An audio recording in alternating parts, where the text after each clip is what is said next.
हे मंडळी, तर बाबूचा आज वाढदिवस, तर त्यासाठी मी फुगे फुगून एवढं घरभर फुगे फुगवले.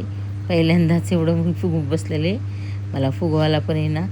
तर शेवटपर्यंत व्हिडिओ बघा, लाईक करा, सबस्क्राईब करा. मी शेवटला नक्की सांगेल बाबूसोबत काय झालं आज. त्याचा एवढा मोठा दिवस आणि त्याच्या प्राणावर बितलं. आज भरपूर मोठं संकट आलं आमच्यावर, असं झालं. आज त्याच्यासोबत बड्डेच्या दिवशीच असं काही घडेल वाटलं नव्हतं. शेवटपर्यंत व्हिडिओ बघा. त्यानंतर मी बड्डेचं सेलिब्रेशन सुरू केलं अगदी आनंदाने. त्याच्या डोक्याला टोपी घातली आहे, जखम दिसू नये म्हणून पट्टी काढून. आम्ही सगळ्यांनी त्याला ववाळून घेतलं. ही तिची आत्या, मोठी मम्मी, मोठी मावशी, आम्मा, ही आमची सासूबाई, ही माझी जाऊबाईची बहीण राखी आणि मी, सगळ्यांनी आम्ही असं सगळं मिळून त्याला ववाळून वगैरे खुश करण्याचा प्रयत्न केला. त्यासाठी त्याला भरपूर मित्रमैत्रिणी बोलून घेतल्या घरामध्ये बड्डे करताना. केक वगैरे आणून चांगला माशाबाईचा कोल्हापुरातला आणि वडापावसुद्धा वाटप केले, त्यामुळे तो खुश झाला. आणि शेवटपर्यंत बघा व्हिडिओ कसा आहे काय आहे मला नक्की कमेंटमध्ये सांगा. लाईक करा, सबस्क्राईब करा. व्हिडिओ शेवटपर्यंत बघा.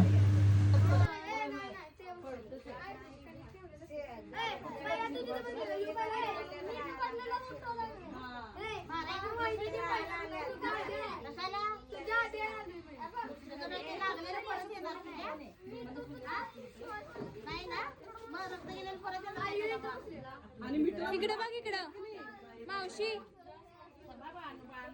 तन्मय इकडे बघ, तन्मय इकडे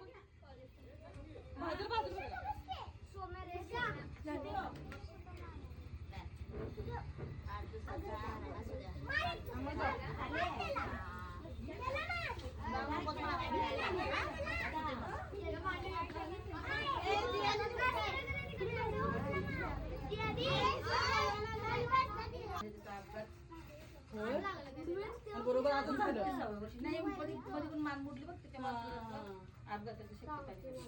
32व्या वर्षी लय चिडचिड करते की नाही, काय नेमकं कळतंय आपल्याला. इकडे बघा, खरोखर कुंडली काय काढावी भटवली आपल्या पण कुंडली काढली नाही, नंतर कळालं क्षेत्र वेगळं घातलं. हिचे दिलं बघा तिला बोलणं स्पष्ट आहे, त्यामुळे तिला वकिली पेशा शोभत स्पष्ट दिलं, वकिली पेशा शोभला. आणि कोणी करून काकांनी करून दिल्या. ते वाढले काय आता? ते आता माझ्या पुढल्या गेल्या तर पुढच्या महिन्यातच वाढ. इकडे बघा मग, एकदम 1,500 रुपये घेतलं माझं 500 रुपये तिकडचे करायला. माझ्याकडे पैसे नव्हते, 500 जमा करायची, नंतर 500 पुढच्या आठवड्यात जमा करायची. असं करून करून मी दुकानाच्या पैसे कुठल्या करून घेतल्या.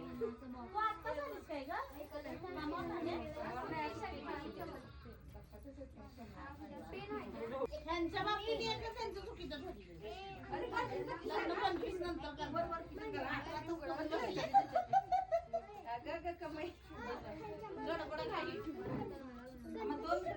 झाले आता गेला केक तयार झाले. वडापाव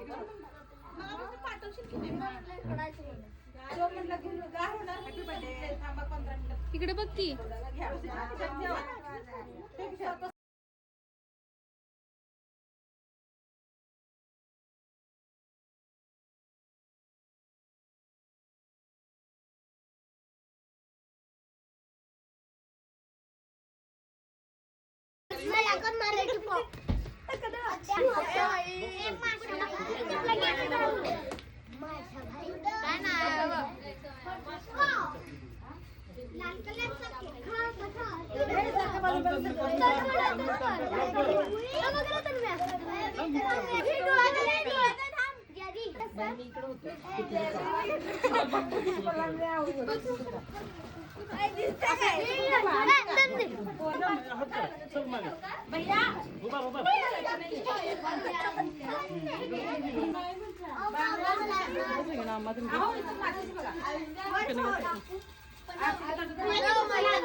बर्थडे सेलिब्रेशन चाललंय मुलं.